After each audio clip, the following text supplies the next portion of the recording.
అసలు పిల్లవాడు ఇన్‌స్టిట్యూట్‌లో జాయిన్ చేయించాలి అనంటే, అంత డబ్బులు కట్టేటప్పుడు ఏం చెక్ చేయాలసలు? మీరు చాలా చిన్న అమౌంట్ చెప్పారండి. 50,000 అట్లా అని. ఆ! కానీ ఇక్కడ 3,00,000, 4,00,000 కూడా పే చేస్తున్నారు. ఎందుకు అంటే జాబ్ రావాలి అన్న ఒక్క పాయింట్‌తో. హ్మ్. సో ఎంత అమౌంట్ అయినా అవ్వనండి. 10,000 అవ్వనండి, 3.5, 4 lakhs అవ్వనండి. చెక్ చేసుకోవాల్సిన పాయింట్స్ ఇంపార్టెంట్ అనమాట. ఫస్ట్ ఆ ఇన్స్టిట్యూట్ ఎంతవరకు జెన్యూన్. సో ఆ జెన్యూన్ అన్నది ఎలా తెలుసుకుంటాం అన్నది చూస్తే కనుక ప్రతి ఒక్కళ్ళు 100% ప్లేస్మెంట్ సపోర్ట్ అంటారండి. సో ఈ 100% ప్లేస్మెంట్ సపోర్ట్ అనగానే ప్రతి పేరెంట్కి అరే ఇక్కడ 100% ప్లేస్మెంట్ సపోర్ట్ ఇస్తారంట, మా వాడికి జాబ్ వస్తుంది అని చెప్పి థింక్ చేస్తారు.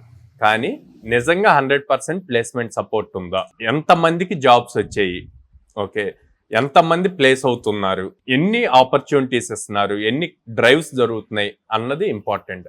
అవి క్రాస్ చెక్ చేసుకోగలగాలి.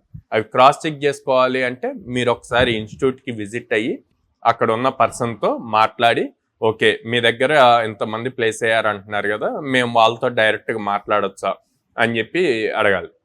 జెన్యూన్ ఇన్స్టిట్యూట్స్ అయితే కంపల్సరీగా వాళ్ళ కాంటాక్ట్స్ ఇస్తాయి.